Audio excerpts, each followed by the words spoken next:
Décorer la maison, accrocher les bas de Noël, emballer les cadeaux, demander à Lucas de faire sa chambre, faire l'épicerie, faire des biscuits. Ah, allez se faire vacciner! Les fêtes arrivent vite. Faites-vous vacciner contre la COVID-19 maintenant pour être protégé à temps. Un message du gouvernement du Québec. Encore plus de Robbie. On est là, fin PM. Sans détour. On s'amuse. Avec Robbie Moreau. On est relax. Et Nick Cloutier. On a du fun et ça paraît. Lundi au vendredi, 17h30. Radio X.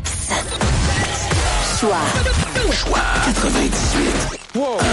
Radio X. À Québec. Depuis 25 ans et pour encore longtemps. Québec. À Québec, c'est Radio X. Faites-vous votre propre opinion. Oh my gosh. They're all going against the wind. The wind's 120 knots from the west. Radio X Files avec Christian Page et Camille. Oh my gosh, dude. Radio X.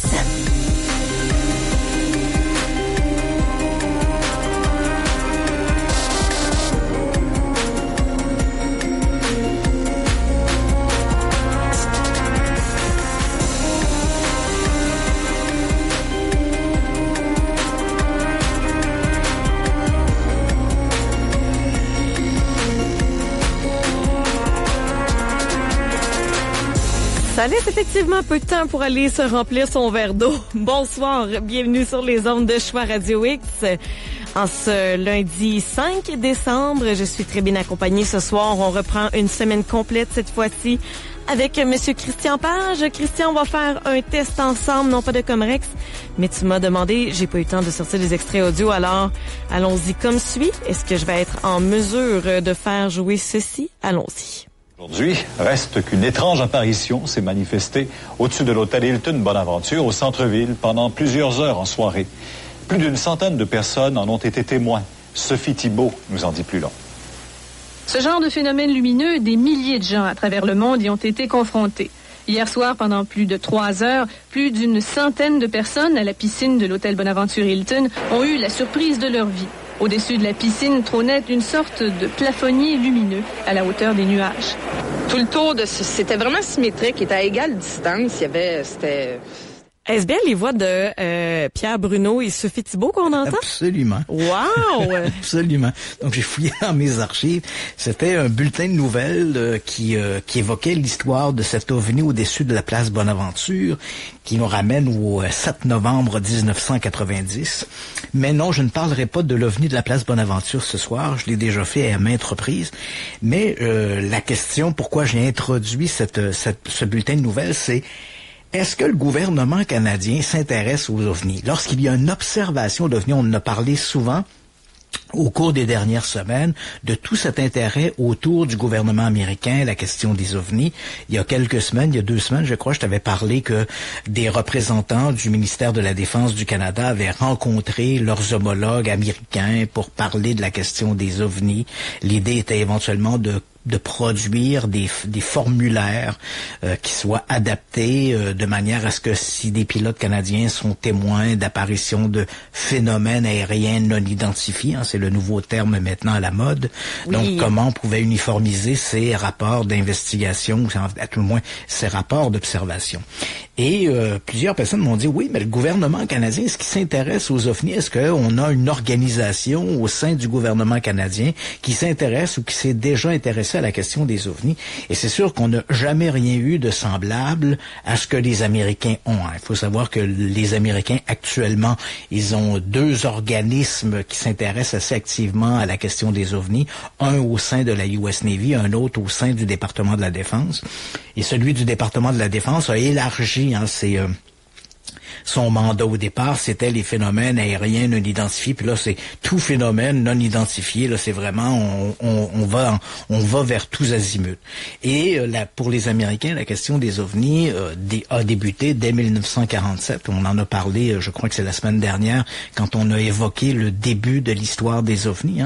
Pour l'ère moderne, tout débute le 24 juin 1947, lorsqu'un pilote civil américain voit des objets qui ressemblent à des boomerangs au-dessus du mont Rainier dans l'État de Washington, et par un concours de circonstances, lorsqu'il raconte cette nouvelle, cette observation à un journaliste, le journaliste ne faisant ni plus ni moins, écrit dans la presse, un pilote a vu des soucoupes volantes, alors que dans la description, notre Kenneth Arnold en question avait utilisé l'expression uniquement pour décrire le mouvement des objets. Hein. C'était des croissants volants, mais quand le journaliste lui avait demandé comment ça se déplaçait, Arnold avait pris 1 ou 2 secondes de réflexion, il avait dit ça se déplaçait comme des soucoupes que l'on aurait fait ricocher sur de l'eau. Alors, c'est comme ça que le journaliste publie son article en disant un pilote a vu des soucoupes volantes.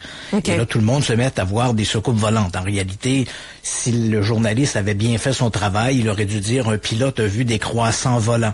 Et peut-être qu'on n'aurait jamais entendu parler de soucoupes volantes. Hein?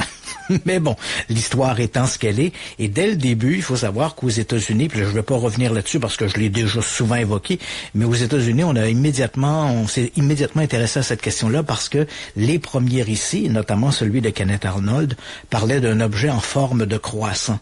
Or, il faut savoir que durant la Deuxième Guerre mondiale, dans les derniers jours du Reich, du Troisième Reich d'Hitler, la Luftwaffe, l'armée de l'air allemande, oui, avait développé des appareils, des chasseurs qui avaient la forme un peu d'une aile volante en forme de boomerang, qui était le Horten HO-229. Mais l'appareil n'a jamais été fait à grande échelle et on a procédé finalement qu'à des essais, mais c'était beaucoup trop peu et beaucoup trop tard. Donc, il n'y a jamais eu d'armada de Horten HO-229 qui ont volé au-dessus de l'Allemagne pour combattre les forces de l'Axe. Mais néanmoins, on comprend que on est ici en 1947, on est 2 ans et demi à peu près après la fin de la guerre, et à partir du moment où des gens se mettent à voir des objets en forme de boomerang, on sait que immédiatement après la guerre, les Américains et les Soviétiques se sont séparés le savoir allemand. Hein, des scientifiques qui travaillaient du côté de l'Allemagne ont été récupérés, certains sont allés travailler du côté des États-Unis.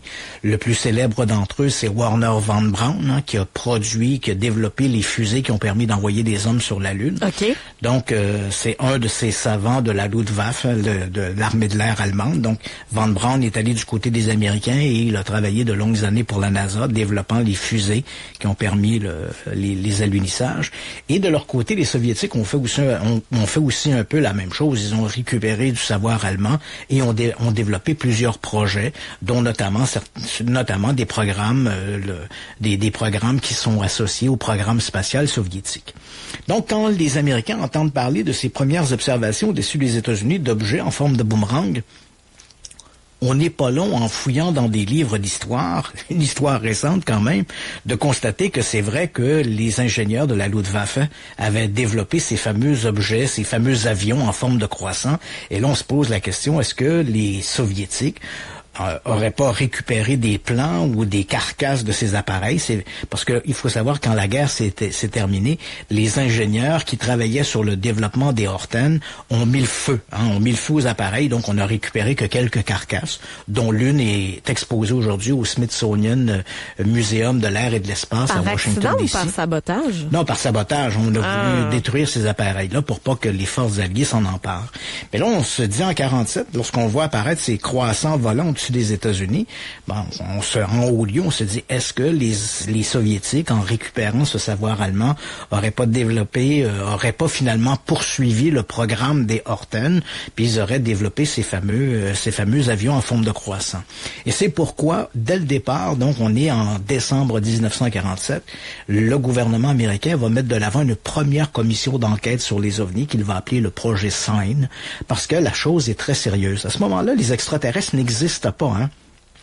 Les extraterrestres dans la culture populaire associée aux ovnis vont apparaître plus tardivement. Ils vont apparaître aux alentours de 1951-1952. Bien sûr, on en parle déjà en 1947. Hein. Il y a eu de la science-fiction, des films, mais on ne fait pas cette association-là. Lorsqu'on commence à parler de ces soucoupes volantes, l'étiquette que l'on a aujourd'hui, dès que tu mentionnes le mot soucoupe volante, ovni, les gens qui nous écoutent ce soir, immédiatement, dès qu'on fait l'énonciation de ça, c'est de penser immédiatement à des extraterrestres. Mais en 1947, les gens n'ont pas ce réflexe-là. Quand on parle de soucoupe volante, le premier réflexe que les gens ont, l'homme de la rue a, c'est ou bien c'est une erreur d'interprétation. Les gens ont confondu quelque chose, ou c'est un canular, ou ce sont les soviétiques. Ce sont les méchants soviétiques, c'est le début de la guerre froide. Donc on craint l'invasion des communistes. Et dès qu'on commence à parler que des engins mystérieux qui volent au-dessus du ciel des États-Unis, non, on ne pense pas aux extraterrestres, on pense aux communistes.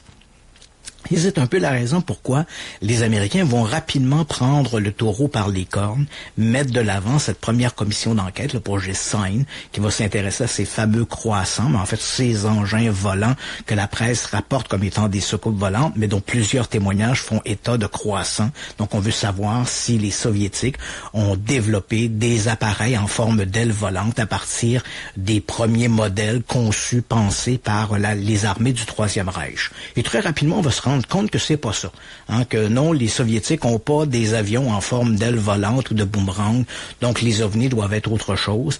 Et là, on le sait, en 1947, c'est le projet Sign qui va perdurer grosso modo jusqu'en 1969. Il va changer à 2 reprises de nom. Le projet Sign va devenir éventuellement le projet Grudge. On change un peu la mouture à la base, mais ça reste un peu le même programme. Donc le projet Sign devient le projet Grudge, et à partir de 1952, il devient le projet Blue Book, qui va perdurer jusqu'en décembre 1969.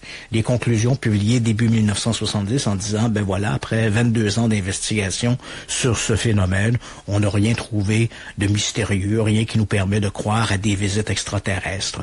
L'ensemble de ces observations s'explique par des erreurs d'interprétation.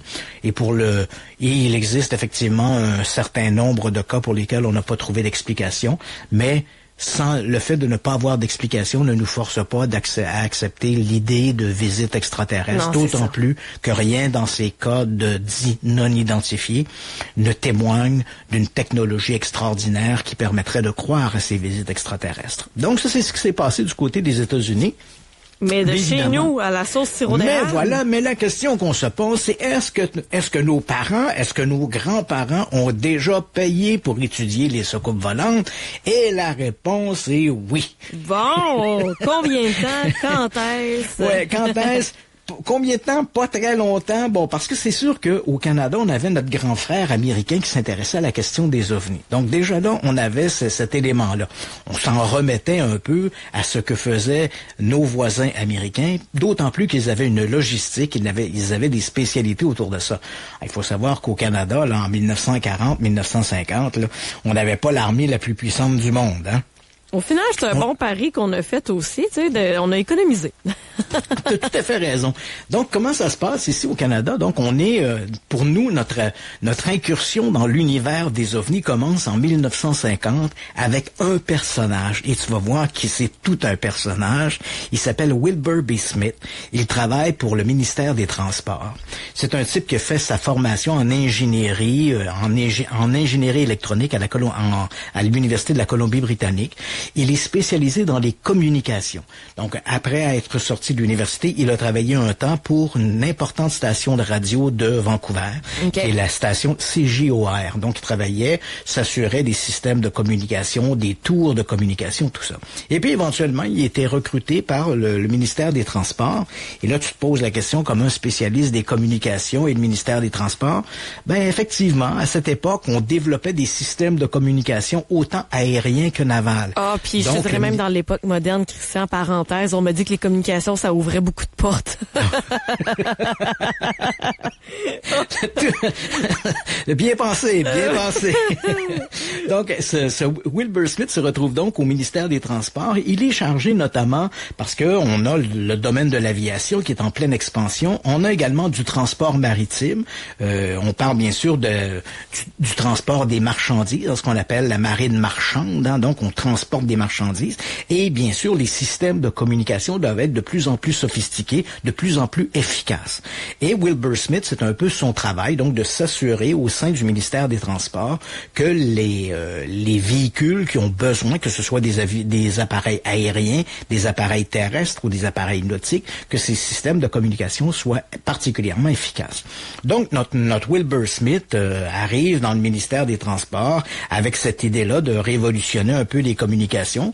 Et il a une bonne réputation. Hein, il a un CV impressionnant. Il a fait des réalisations importantes.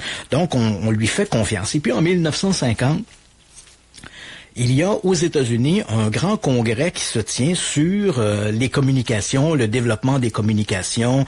Et comme il y a de plus en plus d'essors qui se font au niveau des communications, il y a bien sûr de plus en plus de parasites.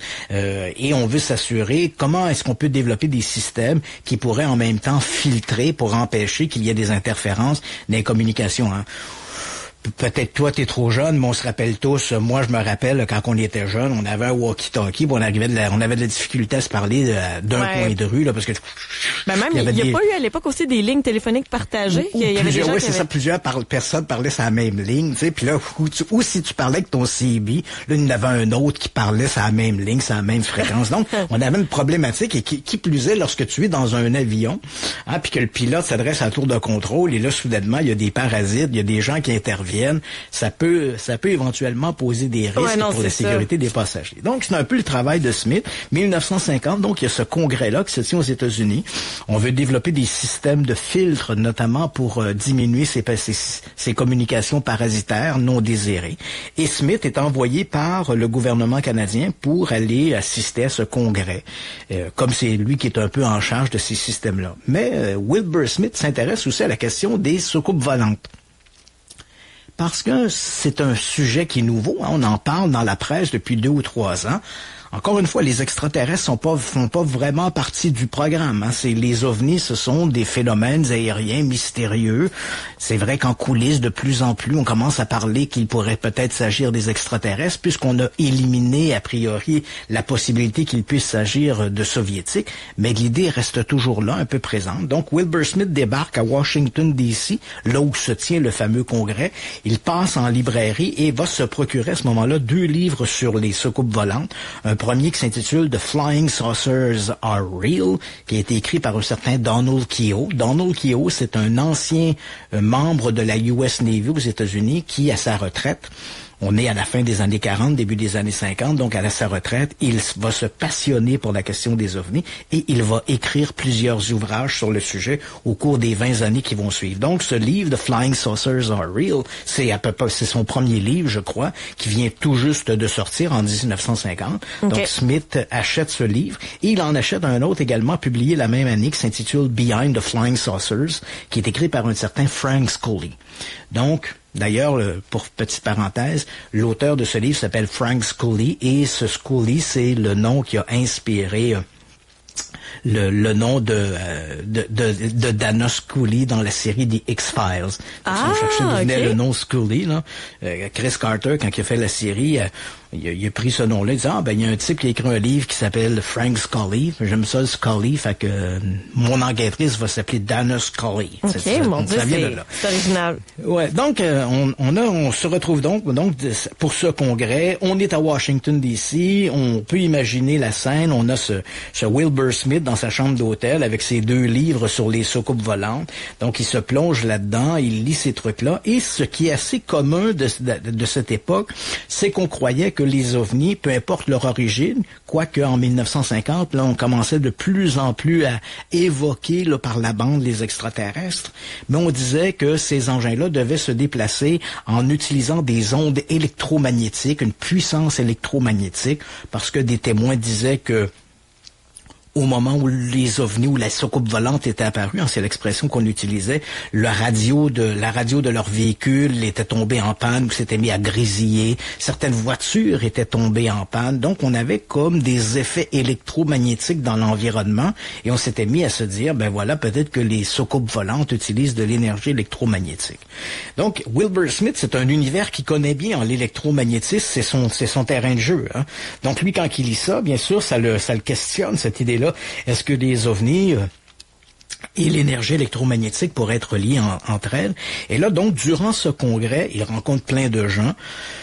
Le sujet des ovnis est évoqué en coulisses, entre 2 réunions, on parle, puis de l'actualité. Ouais, avez-vous entendu parler de ces nouvelles affaires là, que les gens voient, les soucoupes volantes? Ah oui! Et durant cette réunion, il va rencontrer un individu qui s'appelle Robert Sarbacher. Et Robert Sarbacher, c'est le conseiller technique pour les développements militaires. Et donc, c'est un haut placé dans l'administration américaine. Hein. Il est un habitué du salon ovale à la Maison-Blanche. Donc, Sarbacher accoste à un moment donné Smith. On se met à parler de l'énergie électromagnétique, tout ça. Et à un moment donné, Smith lui dit « Et vous pensez quoi des soucoupes volantes? Est-ce que vous vous questionnez là-dessus? » Et là, Sarbacher dit « Oui, depuis 1947, on a mis de l'avant un programme. Et à ce moment-là, le programme SIGN vient tout juste de terminer. On est dans une période un peu de vivotage avant que le Project Grudge prenne le relais. » Et Sarbacher dit... Et là, est-ce qu'il dit ça? Évidemment, il faut s'entendre ici que c'est une conversation qui nous sera ultérieurement rapportée par Wilbur Smith. On ne tenait pas le fanal. Non, c'est ça. Donc, Wilbur Smith dit, j'ai parlé avec Sarbacher, et quand je lui ai posé la question, est-ce que les ovnis, les soucoupes volantes, c'est sérieux? Qu'est-ce qu'il y a là-dedans? Là, il raconte que Sarbacher a pris un air un peu très grave, et il lui a dit, vous savez, ici aux États-Unis, ce sujet-là est très important.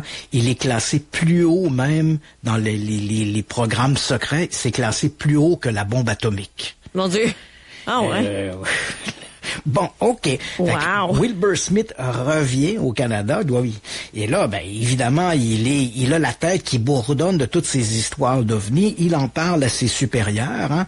Et l'idée, c'est, encore une fois, de mettre sur le tapis que les ovnis se déplacent peut-être par de l'énergie électromagnétique. Bien sûr, il rapporte l'histoire de Sarbacher, qui va d'ailleurs faire l'objet d'une note mémo en 1950, qui est aujourd'hui conservée dans les archives nationales, où on a... les éléments de cette rencontre et Smith écrit dans son mémo, point numéro 1, les ovnis sont réels, les soucoupes volantes sont réelles, point numéro 2, blablabla, et point numéro 3, j'ai parlé avec Sarbacher qui dit que les soucoupes volantes sont classées plus hautes que la bombe H. Okay. Donc on a un mémo écrit où finalement Wilbur Smith rapporte cette conversation avec Sarbacher. Donc, lorsque Smith en parle avec ses supérieurs au ministère des Transports, il est revenu au Canada, il est à Ottawa, dans son bureau, il parle de ça avec ses collègues et en parle à ses supérieurs. L'histoire des soucoupes volantes intéresse pas trop, hein? Mais ce qui intéresse, c'est l'idée que les soucoupes volantes pourraient se déplacer par de l'énergie électromagnétique. Et même si aujourd'hui, quand je te raconte ça, tu dois tomber en bas de ta chaise, mais maudit que c'est niaiseux. Mais dans les années 50, ça ne l'était pas.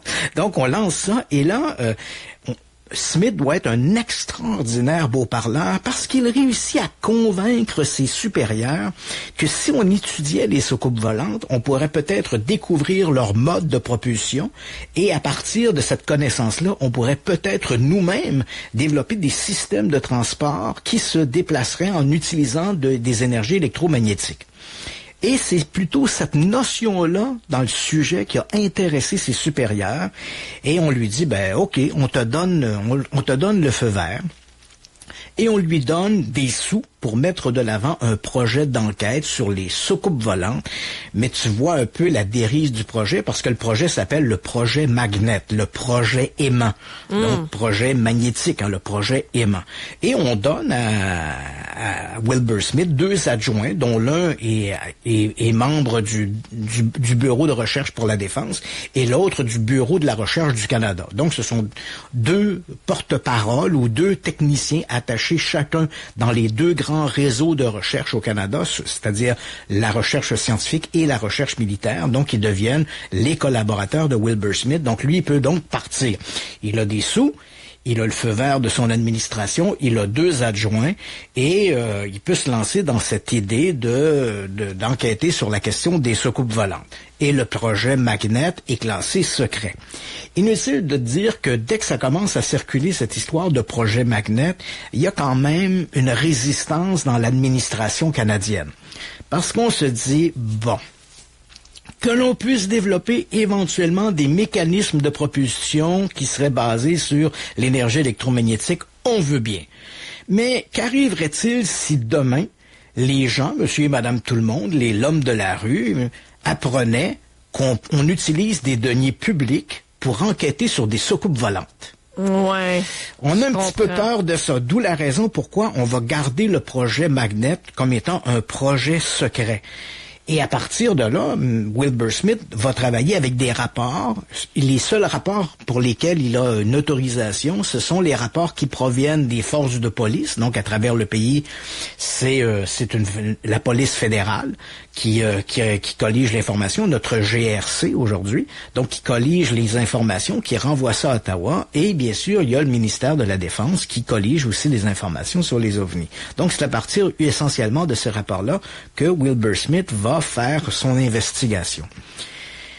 Mais c'est un peu un individu étrange, hein? Et peu à peu, plus le temps s'écoule, plus les années passent, plus les mois passent, plus l'individu devient presque une espèce d'illuminé de la soucoupe volante. Hein? Et il croit trop, là, en étant voilà, plein les dedans. soucoupes volantes deviennent plus importantes que son propre travail d'ingénieur. En 1953, il envoie un mémo à ses supérieurs dans lequel il dit « Les soucoupes volantes sont des objets d'origine extraterrestre puis ils utilisent l'énergie magnétique. » Là, c'est ça. Et à ce moment-là, il n'a en main qu'une dizaine de rapports qui proviennent des services de police ou encore du département de la Défense, du ministère de la Défense. Donc, on trouve que c'est un petit peu énorme. Mais malgré les ragots qu'on commence à circuler, puis bien sûr l'histoire du projet Magnet est de plus en plus connue par le grand public, parce qu'à plusieurs reprises il y a eu des fuites, les journalistes ont posé la question, est-ce qu'on s'intéresse aux soucoupes volantes? Finalement le gouvernement canadien a admis l'existence d'un projet, mais on est resté sur le flou. Qu'est-ce qu'on fait exactement? Mais on a quand même reconnu que la question des soucoupes volantes intéressait les autorités. En 1953, donc au moment où Wilbur Smith envoie ce premier mémo dans lequel il affirme sa conviction que les soucoupes volantes sont bel et bien des engins extraterrestres et qu'ils sont mus par de l'énergie électromagnétique. On lui donne l'autorisation de pouvoir utiliser des installations d'une station météo. Parce que là, Smith se dit, il a réussi à convaincre ses supérieurs que si on avait des appareils qui permettraient de détecter des variations du champ électromagnétique, on pourrait détecter les soucoupes volantes. Donc, encore une fois, Smith doit être un excellent bon parleur parce qu'on l'autorise à le faire. Il y a une petite station météo qui se trouve à Shirley's Base, qui est tout près d'Ottawa, et on lui dit, OK, tu peux utiliser cette station-là pour la modifier et installer les équipements que tu crois nécessaires pour procéder à cette soi-disant détection de soucoupes volantes, si soucoupes volantes il y a bien sûr. Ça a été le début de l'extrémisme. Il s'est engouffré.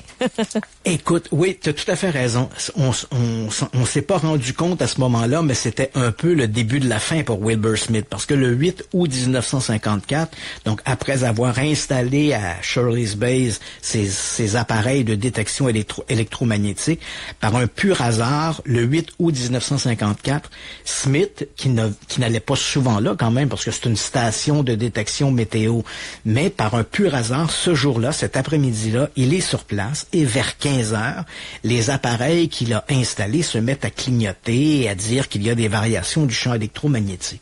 Smith sort en courant de la station, lève les yeux au ciel avec des jumelles, mais il ne voit strictement rien parce que le ciel est couvert. Et il va tirer comme conclusion que la station a été survolée par des soucoupes volantes. Il les a pas vues, mais il dit, c'est sûr que mes appareils ont dû les détecter, puis c'est pour ça que ça s'est mis à clignoter. Sinon, ça fait pas bip-bip, c'est ça? Voilà. Ouais. Et là, il fait une déclaration publique aux médias. Bing, bing, bing, ça c'était pas bon ça. Fait que finalement, cette histoire-là remonte en haut lieu, puis tu comprends, c'est ridicule, tu sais. Wilbur Smith dit, j'ai installé des détecteurs, j'ai détecté des soucoupes volantes, mais on les a pas vus, puis on s'intéresse aux soucoupes volantes. Là, on a l'impression que tout le ministère des Transports est dirigé par une gang de clin-clin. Ouais. Et finalement, la grogne monte, et bien sûr, à ce moment-là, les jours du projet Magnet sont comptés. Dès la fin de l'été, le ministère des Transports met fin au projet Magnet et demande à Wilbur Smith de produire un rapport final sur les enquêtes qu'il a menées. Et ensuite de poliment quitter. Pas vraiment. On lui dit qu'il doit mettre les soucoupes volantes de côté. On lui autorise à utiliser les installations s'il le veut à titre personnel, s'il veut continuer d'utiliser les installations qu'il a placées à Shirley's Bay pour continuer sur une base là, intimiste ses recherches sur les soucoupes volantes, il peut le faire, mais le ministère des Transports est clair, on ne veut plus être associé au projet Magnet, on ne peut être associé à cette question des soucoupes volantes. Et donc, Smith remet son rapport, un rapport assez court d'une 20aine de pages qui est un peu une rallonge de son propre mémo qu'il avait déjà écrit en 1953 dans lequel il dit les soucoupes volantes c'est des extraterrestres puis c'est propulsé par l'énergie magnétique. Donc il reprend à peu près les mêmes conclusions. Il étoffe ça un peu mais grosso modo c'est les mêmes conclusions et il dépose ça au ministère des Transports. Et il reprend son travail d'ingénieur pour quelques années. Inutile de te dire que ce fameux rapport ne sera mais jamais endossé par le ministère des Transports.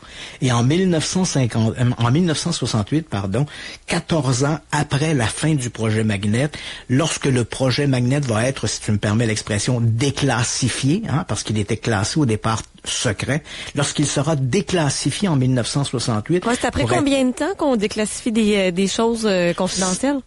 Tout dépend du danger pour la sécurité nationale. Okay. Mais en théorie, là, un document gouvernemental peut être gardé secret pendant 50 ans. Okay. Après 50 ans, le gouvernement doit démontrer que la publication serait une menace à la sécurité nationale pour étirer, si je peux dire, la mise au secret. Okay. Donc, 14 ans après la fin du projet Magnet, en 1968, puis 1968, c'est pas le hasard, là, il y a eu des observations devenues importantes en 67. Il y a eu une affaire dont on a déjà évoqué là, rapidement un type en mai 1967 qui avait vu un ovni près de Falcon Lake, puis il s'était mis la main sur l'objet, s'était rentré la tête dans la machine. Ouais. Bref, tu te rappelles un peu cette histoire. Donc en 1968, il y a une grosse effervescence depuis quelques mois sur la question des ovnis. Des gens veulent avoir accès. On fait des demandes citoyennes auprès du gouvernement. On veut avoir accès aux dossiers, aux enquêtes qui ont été menées. Et là, le gouvernement dit oui, c'est vrai que le ministère des Transports,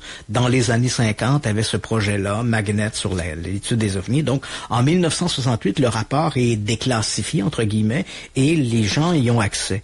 Mais le gouvernement, le ministère des Transports, fait ajouter une note au rapport officiel, une note d'introduction, et dans lequel... Évidemment, le ministère des Transports se dédouane complètement en disant les conclusions qui sont exposées dans ce rapport sont essentiellement les conclusions de Wilbur Smith, ses interprétations. Cette étude-là n'a été basée que sur une 20aine d'observations qui avaient été transmises par les services de police et le ministère de la Défense à Smith. Et le gouvernement ne prend pas position là-dedans. Puis on va même jusqu'à dire, ce qui n'est pas tout à fait vrai, mais on va jusqu'à dire que le projet Magnet était un projet d'une activité quasi un hobby pour Smith. C'était un club social. Okay. Oui, c'est ça. Donc, oui, c'est une commission, mais comme tu dis, c'était quasiment une gang de gars qui jouaient au bridge, tu sais, mais alors que c'était pas tout à fait ça. Mais on voit que le gouvernement veut prendre énormément de distance par rapport au projet Magnet. Ce qui est intéressant, c'est que après le projet Magnet, même si Wilbur Smith n'avait plus les moyens d'enquêter sur les ovnis, il n'est pas resté nécessairement en dehors de ça. Il a continué à s'intéresser, même si son travail d'ingénieur ne lui permettait plus d'occuper la scène sur les ovnis. Et dans sa vie privée, il s'est de plus en plus enlisé dans ses folies. Donc, à partir du moment où le projet Magnet prend fin, en 1954, il continue ses recherches personnel, il plonge dans cet univers des ovnis. Et malheureusement pour ces gens-là, ils deviennent entourés d'influences aussi dans la même lignée. Fait que j'imagine qu'il s'est fait des amis puis qu'il s'est fait son propre club, là. T'as tout à fait compris. C'est ça. Donc, il glisse là-dedans. Christian. Ils sont vulnérables. Oui, c'est ça. Et là, il glisse là-dedans. Il commence à raconter à des gens qu'il croit recevoir des messages télépathiques des extraterrestres.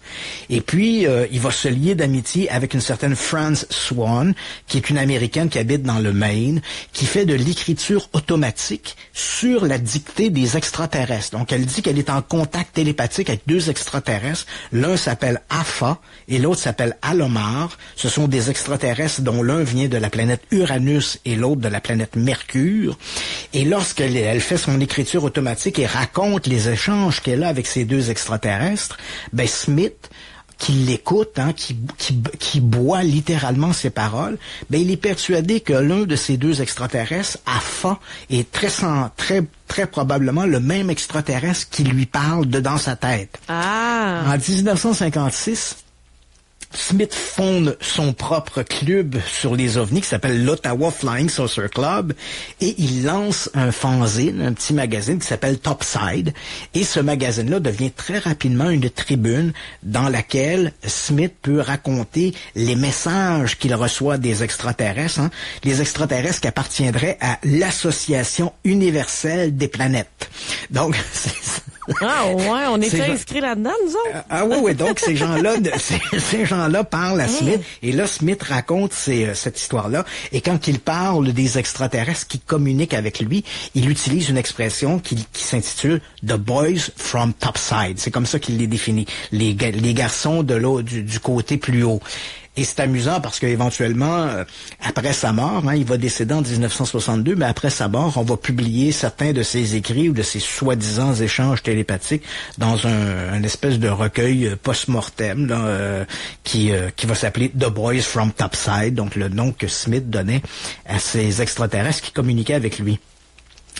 Pour la curiosité, disons qu'en juin 1960, hein, donc on est 2 ans avant la mort de Smith, il vient de prendre sa retraite du ministère des Transports, où on lui a peut-être tout un peu montré la porte avec toutes les déclarations qu'il faisait dans la presse avec ses contacts extraterrestres. Ouais. Et voilà qu'en juin 1960, le journal Le Soleil de Québec rapporte qu'une météorite a été vue au-dessus de la ville de Québec. Wilbur Smith à Ottawa. Écoute, Wilbur Smith à Ottawa se dit « Oh, des soucoupes volantes! » Même si les journaux parlent d'une météorite, hein, Le Soleil parle d'une météorite. Il cache la vérité. Il cache la vérité. Ouais, un complot, on nous cache la vérité. Fait que Wilbur Smith réussit à convaincre des gens, des enquêteurs, entre guillemets, de l'Ottawa Flying Saucer Club, de se rendre dans la région de Québec pour enquêter sur cette histoire de soucoupe volante, météore, qui aurait survolé la ville de Québec. Donc, ces gens-là se rendent sur place. Ils se retrouvent à Québec, interrogent des gens.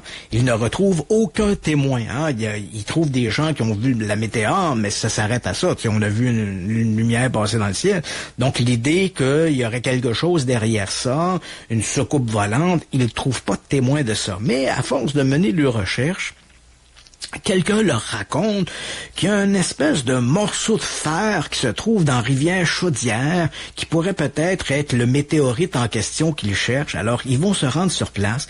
Ils vont sortir de la rivière un bloc de fer qui fait 700 kilos. C'est quand même énorme, là, un gros bloc de 700 kilos qu'ils vont ramener à Ottawa.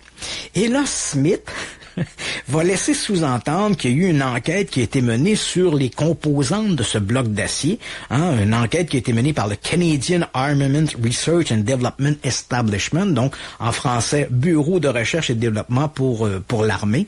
Donc il dit ils ont enquêté là-dessus, ils ont fait une analyse des composantes et il s'agit de quelque chose de tout à fait exotique. Mais évidemment, il ne rend pas public le document en question. Après sa mort, c'est ça.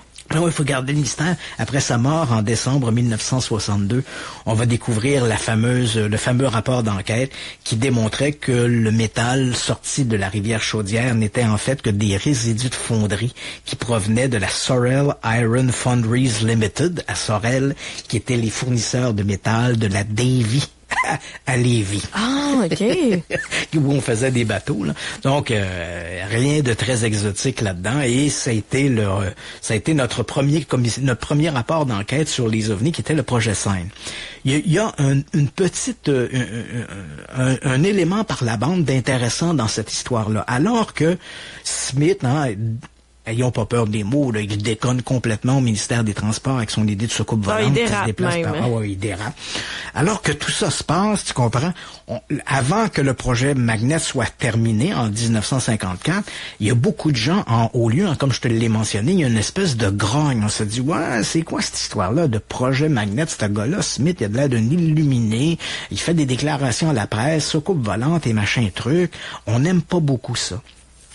Et comme une partie des rapports sur lesquels Wilbur Smith s'appuie, ce sont des rapports qui proviennent du ministère de la Défense, au ministère de la Défense, on se dit, est-ce qu'on va laisser un coin-coin comme ça prendre les rapports, parce que c'est bien beau qu'on lui a donné le feu vert au ministère des Transports, mais il prend l'information et il en fait une interprétation qui est un peu vaseuse. On voit pas vraiment comment il arrive à ses conclusions. Donc, probablement, même ça va rester nébuleux parce que le ministère de la Défense ne dira jamais vraiment le pourquoi d'eux, mais on peut supposer que ça doit être en grande partie à cause de cela. En 1952, alors que le projet Magnet existe là, le ministère des Transports, on a Wilbur Smith qui se promène dans les locaux avec sa petite tuque en papier d'aluminium, mais pendant que ça se passe, le ministère de la Défense met de l'avant son propre comité d'enquête sur les soucoupes volantes. Pas pour faire une rivalité, mais pour essayer peut-être d'avoir un point de vue plus neutre sur la question. Rationnel, plus réfléchi. Voilà. Et ce projet-là s'appelle le projet Second Story. Story dans le sens pas histoire, mais de deuxième étage. Un story, donc projet de deuxième étage. Donc okay. ça dit bien. Hein? On a le projet Magnet, puis on a un projet de deuxième étage sur la question des soucoupes volantes. Et cette fois-là, on donne le contrôle du projet à un astrophysicien très réputé qui s'appelle Peter Millman, qui est au Conseil national de recherche Canada. Et Millman va s'assurer d'avoir avec lui 6 collaborateurs. 5 viennent des secteurs de la recherche militaire. Et le dernier, c'est Wilbur Smith, notre gars du ministère des Transports. Parce que, tu sais, on veut pas l'éclipser, on veut pas... On veut le contrôler. Mais oui, on veut pas, mais en même temps, on veut le contrôler. On veut qu'il s'assoie à notre table, qu'il nous explique son point de vue pour qu'on puisse savoir jusqu'où il va dans ses interprétations. Mais on veut juste qu'il y ait moins de temps de parole que les autres. J'imagine que c'est peut-être comme ça que ça se passait. Donc, la première réunion a lieu le 22 avril 1952. L'objectif, cette réunion-là a 2 objectifs. Le premier objectif, c'est d'abord de déterminer, même si Smith, avec sa tuque en papier d'aluminium, arrête pas de crier sur tous les toits que les soucoupes volantes se déplacent par de l'énergie magnétique, puis on va faire une percée extraordinaire, puis que nos voitures vont bientôt fonctionner à l'énergie magnétique. Reste qu'en haut lieu, avec ce projet de deuxième étage, on repose la question, est-ce qu'il y a réellement quelque chose de sérieux dans cette histoire de soucoupe volante pour investir des deniers publics? Et dans un deuxième temps, puisque les Américains enquêtent déjà sur les soucoupes volantes, pourquoi, comme tu l'as si bien dit en début d'émission, pourquoi dépenser de l'argent quand les voisins le font? C'est ça. Donc, on va essayer, puis d'autant plus que nos voisins ont une logistique meilleure que la nôtre.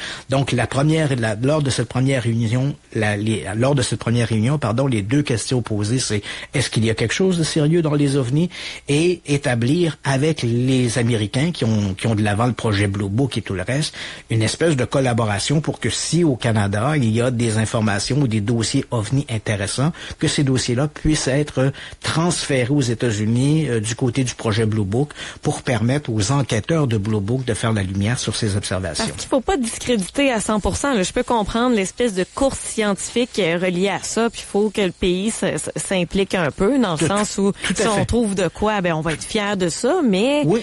70 ans plus tard, c'est un petit peu décevant, là. Oui, tu as tout à fait raison. Puis c'est normal que, tu sais, faut pas être, il y a des gens, les amateurs d'ovnis deviennent un peu comme excités. Le gouvernement s'intéresse aux ovnis. Mais c'est sûr, tu as des engins que les gens rapportent, les gens rapportent des véhicules aériens au-dessus de ton territoire. Tu sais, le Canada, comme les États-Unis, comme n'importe quel pays, veut conserver l'hégémonie de son territoire aérien. S'il y a des engins qui sont dans le ciel, c'est normal qu'on on veut savoir quelle est la nature de ces objets-là. Et il faut pas oublier que le Canada est quand même très très proche de l'Union soviétique, et on est dans cette période de guerre froide. Si les Russes veulent passer du côté des États-Unis, une fois l'Alaska franchi, ils vont traverser des territoires canadiens avant d'arriver aux États-Unis. Donc c'est normal, on est un peu comme un tampon, parce que les Américains n'ont qu'un État au nord du Canada, et c'est l'Alaska. Après ça, c'est des territoires canadiens. Donc, si les Soviétiques envahissent les territoires aériens de l'Amérique du Nord, ils doivent passer par le Canada. Donc, on veut savoir ça, puis c'est tout à fait normal. Donc, cette première réunion, on établit ces règles-là. Évidemment, Wilbur Smith, qui participe à la réunion, lui, il répète que les ovnis, c'est du sérieux, puis c'est des extraterrestres.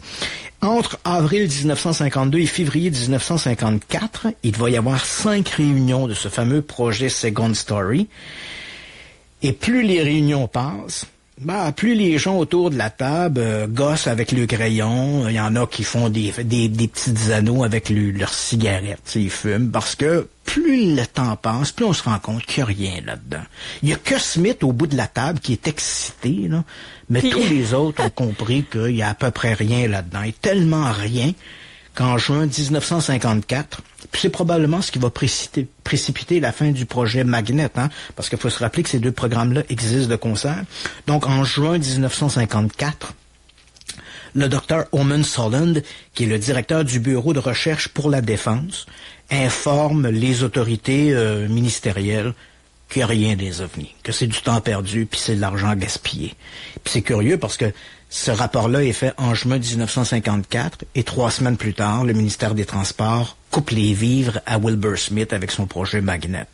Donc on voit bien que là, on avait une nouvelle vision qui venait contredire exactement ce que Smith disait. Donc, on n'a pas trouvé d'extraterrestres, on n'a rien trouvé d'intéressant ou de développement technologique à tirer de ces enquêtes.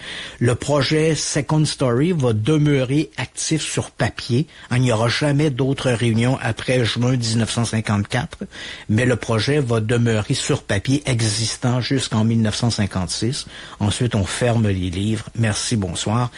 Et cela aura été notre grande incursion, donc entre 1950 et 1954.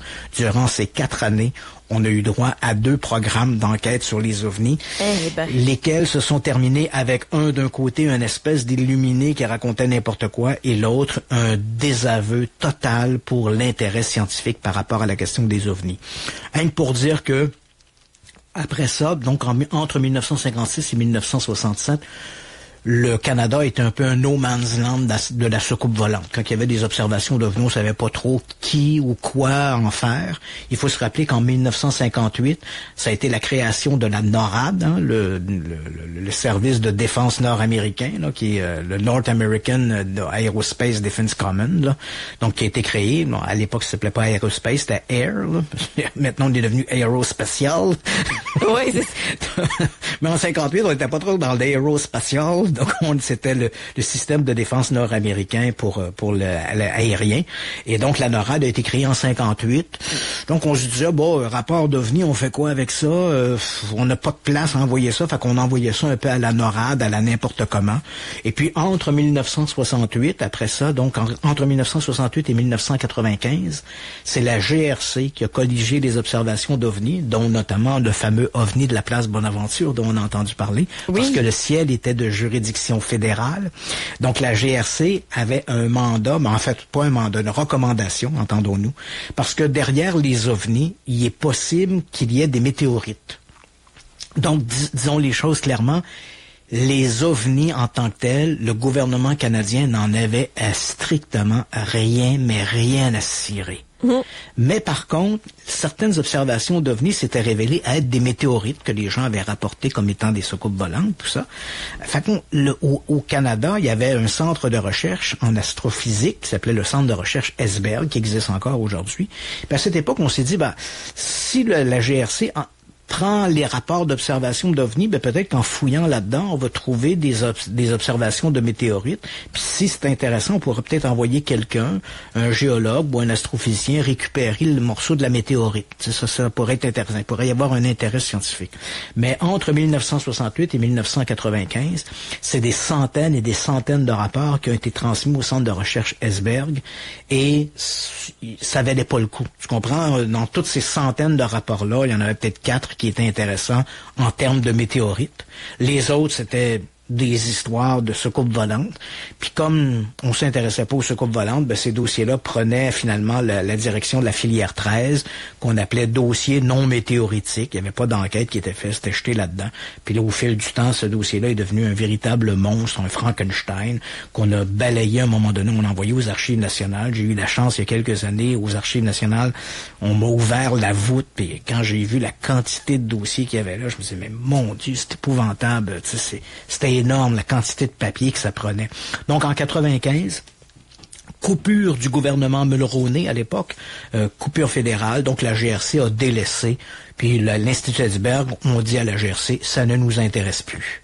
Donc maintenant, si des gens vous appellent parce qu'ils ont vu des ovnis, à vous de prendre en note l'observation, rassurer les témoins, mais il est inutile de faire parvenir ces rapports d'observation à l'Institut Edisberg parce que même s'il y avait des météorites, c'est souvent trop vague pour qu'on puisse faire quoi que ce soit avec ça. Donc à partir de 1995, la GRC qui a quand même continué un peu par politesse. Puis c'est un peu aussi son travail d'être le premier intervenant quand les gens voient des ovnis puis appellent.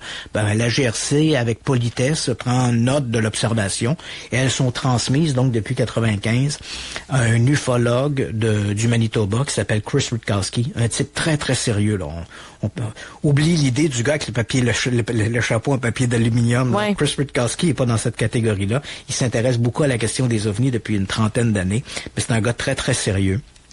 Donc il collige ses observations et chaque année il publie un rapport.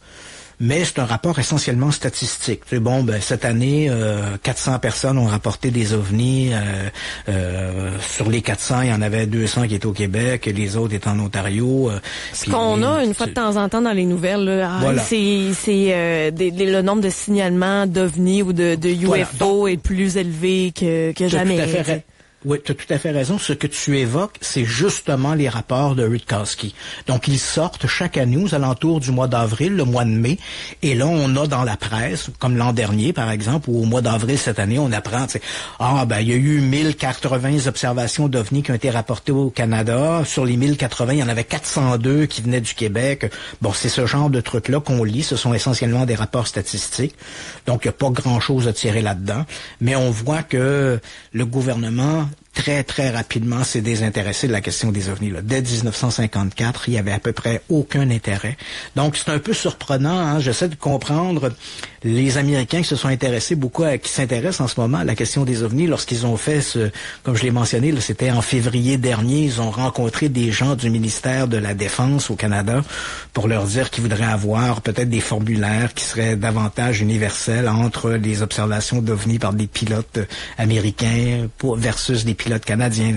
Mais j'essaie d'imaginer les gens autour de la table devaient se dire, mais tabarnouche, qu'est-ce que c'est ça? C'est une dire, ça fait depuis 1954 que ça ne nous intéresse pas du tout. Là, faut vraiment ressortir les trucs de la boulamite parce que le gouvernement canadien n'a pas montré aucun intérêt pour cette question des ovnis. Et je te dirais, pour avoir beaucoup de contacts dans ce milieu-là, que l'intérêt est toujours pas là. C'est-à-dire que demain matin, je vois vraiment pas là, qui ou quoi ou comment, là, à moins qu'une soucoupe volante se pose là, devant le Parlement à Ottawa ou un truc comme ça, qu'on enlève Justin Trudeau. Bon, on va applaudir un peu, mais après ça, on va se poser des questions. Donc, si les extraterrestres enlèvent Justin Trudeau, là, on va peut-être s'intéresser à la question des soucoupes volantes. Mais au moment où on se parle, là, aujourd'hui, 5 décembre 2022, je peux te dire que dans les arcanes du gouvernement fédéral, il y a strictement aucun intérêt pour la question des ovnis. C'est vrai qu'en Chambre, depuis quelques mois, on a vu des gens poser des questions, mais ça ne traduit pas l'intérêt du gouvernement fédéral. Donc, on a eu, par exemple, un représentant du Parti conservateur à Winnipeg qui, en Chambre, dit « Ah ouais, est-ce que nous, on va s'intéresser aux ovnis? » Puis il y en a eu un autre également en Alberta qui a posé la même question. Mais en dehors de quelques élus, comme ça, qui ont manifesté un intérêt personnel pour la question des ovnis, je peux t'assurer qu'au sein de l'administration fédérale, l'administration du ministère de la Défense, il y a pour l'instant aucun intérêt à rouvrir une enquête sur la question des ovnis. J'aime ça tout le temps mettre en parallèle, justement, Canada et États-Unis. Si on parle de l'âge d'or de la recherche ovni au Canada, c'est entre 1950 et 1954 avec le projet Magnet. Ouais. Est-ce qu'on a une idée des sommes qui ont été dépensées à ce moment-là? Parce que voilà pas plus tard qu'il y a à peu près un mois, on revenait sur les réunions du Congrès versus le budget. Oui, le budget qui était de 800 milliards. C'est le budget de la défense. Dans le cas du projet, quand on regarde nos projets dans les années 50, là, on regarde le projet Magnet et le projet Second Story, qui a eu seulement 5 réunions, on estime le coût de ça à moins de 100 000 $. Non, fait que vois-tu, c'est pas le même argent, vous me direz, non, 800 milliards, c'est sûr, OK, mais c'est des pinottes. Oh, absolument. Donc, il n'y a pas un intérêt. Wow. Aujourd'hui, la question des tu sais, comme les fameux rapports annuels que remet Chris Rutkowski, il faut comprendre pourquoi Chris Rutkowski ne prend pas position par rapport à ces observations. Il ne fournit que des éléments statistiques parce que, comme il n'y a pas d'organisation étatique au Canada qui s'intéresse aux ovnis depuis les années 50, la question des ovnis est laissée entre les mains du public. Donc, il y a des associations d'amateurs d'ovnis au Québec, il y en a en Ontario, en Vancouver, peu importe, il y en a un peu partout à travers le Canada.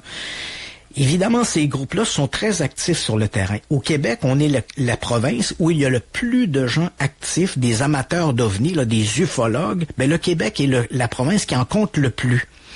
Donc, c'est normal, comme ces gens-là sont plus actifs sur le terrain, ils ont plus de présence, donc c'est normal que année après année, on a l'impression que plus d'ovnis qui sont rapportés au Québec qu'ailleurs dans le Canada. Mais c'est simplement parce que il y a plus de gens qui colligent ces informations-là. Tu sais, au Québec, il y a 200 personnes qui s'intéressent aux ovnis, alors que en Alberta, il y en a 4. Fait que, donc, il y a 4 gars, il y a moins d'observations qui sont colligées. Donc, c'est une fausse impression de croire qu'il y a plus d'observations d'ovnis au Québec qu'ailleurs au Canada. Il y en a plus parce qu'il y a plus de gens sur place, plus de gens qui sont là pour colliger ces rapports-là. Ensuite, comme ces gens-là, ce sont des amateurs, tu ne peux pas évaluer la qualité des enquêtes qui sont menées. Si je prends par exemple Chris Rutkowski, je sais que si Chris se rend sur un terrain pour mener une enquête sur les ovnis, elle va être très sérieuse, très rigoureuse et il va appliquer le modèle scientifique. Mais je peux te dire que je connais des ufologues au Québec qui, écoute, ils ont besoin, la seule chose qui lui manque, c'est une petite casquette avec une hélice sur le dessus, là, tu vois le genre, là. Oui. Donc, non. Tu sais, ces gens-là, c'est tout est des extraterrestres. C'est n'importe quoi, c'est des extraterrestres. Donc, lorsque chaque année, Chris Rutkowski fait une invitation à tous les ufologues du Canada en disant... Envoyez-moi, j'ai pas besoin du détail, mais envoyez-moi un résumé des observations d'ovnis que vous avez colligées au cours de l'année. Ben évidemment, il reçoit ça sans savoir quel est le sérieux mené dans ces enquêtes-là. Donc, une enquête menée par un groupe d'ufologues A, ben si ce groupe-là conclut qu'il y avait 15 observations d'ovnis, si les mêmes observations avaient été enquêtées par le groupe B, et on aurait peut-être trouvé des explications pour la moitié d'entre elles. Tu sais, tu comprends? Donc, c'est très aléatoire. Donc, de cette manière-là, Chris Rutkowski ne publie chaque année que son rapport annuel sur une base de statistiques, en disant, ben voilà, on a rapporté tant d'observations au Canada. De ce nombre-là, la durée moyenne des observations est de 8 minutes. Le plus neutre possible. Le plus neutre possible, sans prendre position, et il le reconnaît que comme ces observations, comme la collecte des données se fait à travers des groupes amateurs, ben il y a une variante bien sûr qui doit être, dont on doit tenir compte, qui est justement le degré de seriousness, la sériosité, le sérieux que les enquêteurs vont mettre à ces enquêtes-là. Donc ça devient très aléatoire. Mais officiellement, là, depuis 1954, le gouvernement canadien, bien sûr, le gouvernement canadien s'est intéressé à quelques histoires d'ovnis. Notre histoire de notre gars qui s'est mis à la tête dans ce coupe volante en 67, oui. ça a fait l'objet de 2 enquêtes, une au ministère de la Défense, puis une autre au sein de la GRC. Mais ce sont des enquêtes qui ont été attachées à un incident particulier, là. Donc, oui, on s'est intéressé à ça, mais c'était un incident qui avait soulevé un intérêt. Pour le reste, de façon générale, 1954, on a fermé la porte là-dessus. Eh bien, merci, Christian. Donc, on referme la porte du livre. C'est quasiment hermétique comme un coffre-fort.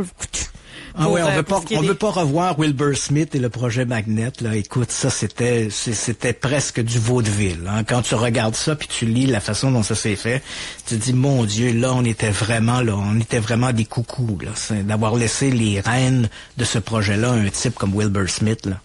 C'était quand même pas très sérieux. C'est ça, facilement influençable. Merci, oui. Christian. Donc, c'est notre histoire, notre brève histoire canadienne des observations, on va dire, étranges et inexpliquées, comme notre titre d'émission. Fait que je te souhaite une excellente fin de soirée.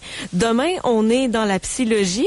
Peux-tu faire un petit teaser avec notre sujet de demain pour les auditeurs? Oui, je peux te le dire. Demain, nous allons parler du pouvoir psy chez les animaux. Oh! Les animaux ont-ils un 6e sens? Demain. Hey, j'ai hâte. Je suis certaine que les chats en ont un. C'est pour ça qu'ils nous regardent comme ça. Ils sont démoniaques. C'est des extraterrestres. Oui, c'est ça. Les chats viennent de notre planète. Bonne fin de soirée, Christian. À demain. Toi aussi. Ciao. Ciao. Radio X-Files. Radio X. Avec les virus respiratoires, il y a des gens qui tombent malades. Des gens qui tombent malades. Et des gens qui tombent très malades. Certains tombent de plus haut que d'autres quand ils tombent malades. Porter un masque, c'est un geste simple qui agit comme filet de sécurité pour tous. Pour vous protéger et protéger les autres des virus qui circulent, mieux vaut porter un masque dans les lieux publics achalandés. Un message du gouvernement du Québec. Le roi de la valse, André Rieu, accompagné de son phénoménal Johann Strauss Orchestra,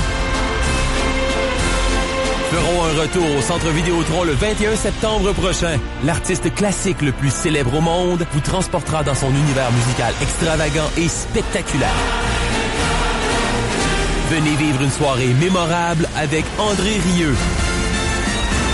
Billets en vente maintenant sur ticketmaster.ca. Une présentation de Gestev. Tu cherches la souffleuse de tes rêves? Nordic Sport à Saint-Apollinaire a ce qu'il te faut. Les souffleuses Yamaha au prix de 2021. Wow! Puis on a aussi des motoneiges, des côtes à côte, des motos, des VTT et même des génératrices. NordicSport.com, votre concessionnaire Yamaha. Capsule. Radio X. Supporte ses partenaires. Le Centre canadien d'électroménager